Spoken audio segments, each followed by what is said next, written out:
Guardians of the Galaxy is directed by James Gunn and it stars Chris Pratt, Zoe Saldana, Dave Bautista, Vin Diesel, Bradley Cooper, Karen Gillan, Michael Rooker, and Kurt Russell. And it is the 15th movie released in the Marvel Cinematic Universe. And we are rejoined by our favorite criminals turned heroes as they begin to unravel the mystery behind Peter Quill's true parents. The predecessor for this movie, which we have the case right here, it was actually known to be one of the best MCU movies. Due to that fact, a lot of people had some high anticipations for this movie, including ourselves. And even though this movie is a decent movie overall, we were pretty disappointed with this movie, and we'll talk about that a little bit more towards the end of why, but let's go ahead and talk about some of the good things that we actually did like about this movie. They truly stayed true to all the characters. Some of the characters' personalities, they stayed true to who they were from the first one. And these characters, they are still, like you said, their lovable selves, and we begin to see this even more in this movie. We begin to actually see these relationships grow even more between some of the characters.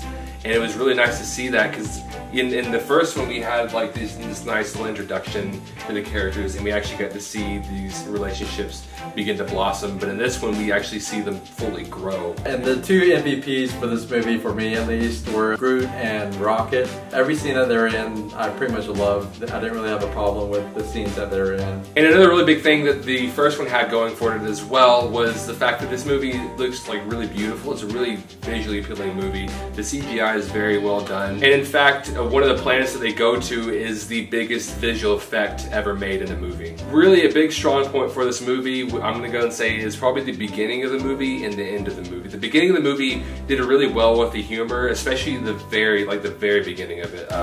With all the beginning credits was really funny.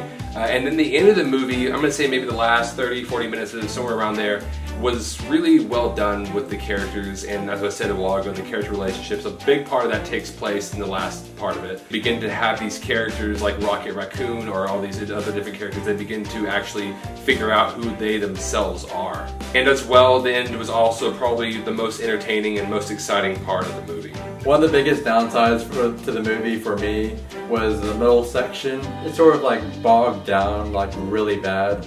They sort of didn't really know how to keep it going like the rest of the movie was. There's a time where it felt to me that it was pretty much going nowhere. And the worst part about that is that in the middle, you know, it didn't know where it was going. I had no idea where it was going at all. Is that it seemed like it itself had no idea what to do, and so they would randomly throw in these weird little scenes, it was very awkward. It was a very awkward feeling throughout that because they tried their best to just fill it with as much comedy as they could. A lot of the comedy was not on point for this movie.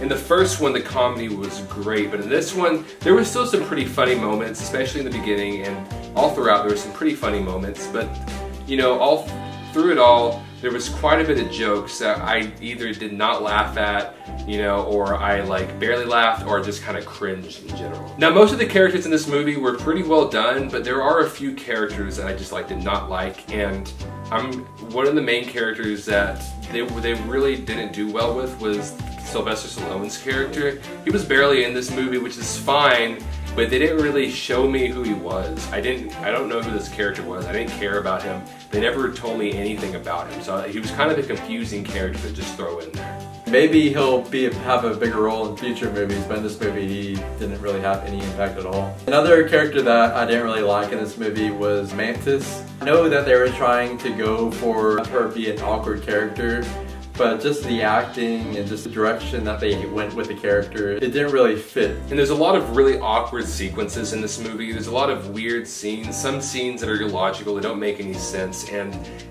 they're really a big portion, a big chunk of it, really didn't flow well together at all.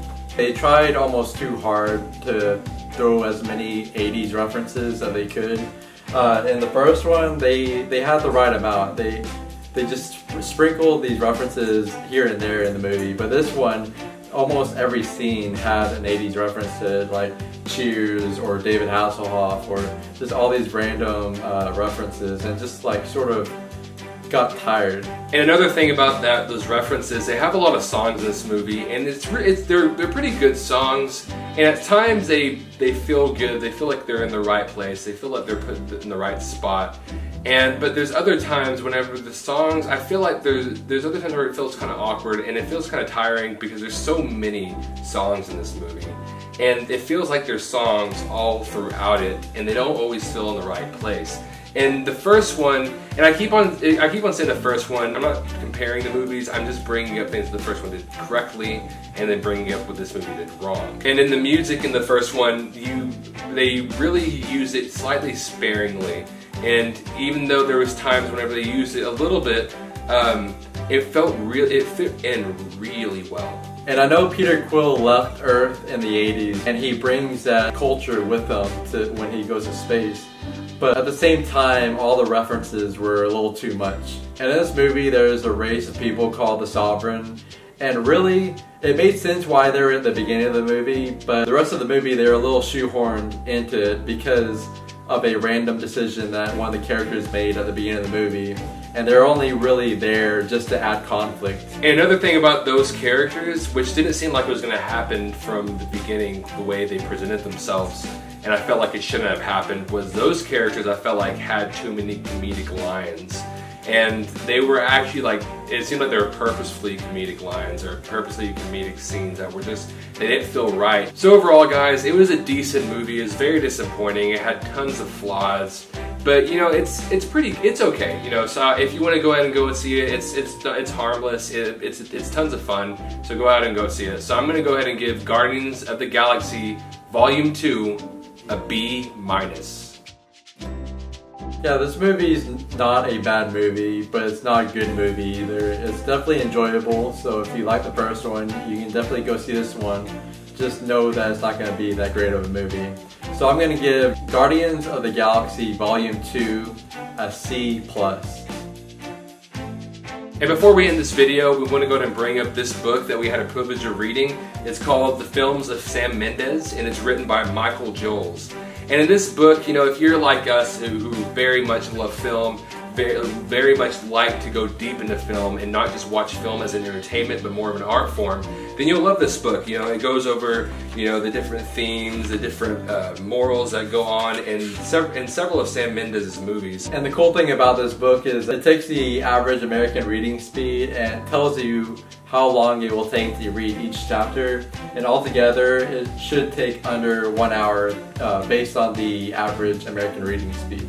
So it's a pretty quick read if you're interested in reading it, and it's actually a pretty cool read as well.